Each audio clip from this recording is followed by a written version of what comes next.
Meaning of input. Input. Input. Input. Input.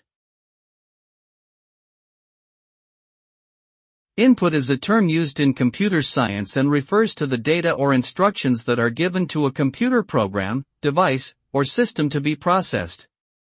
It can come from various sources such as keyboards, mice, sensors, or files. The input is necessary for the program to execute its tasks correctly and produce the desired output. Good input is crucial to obtain the correct output.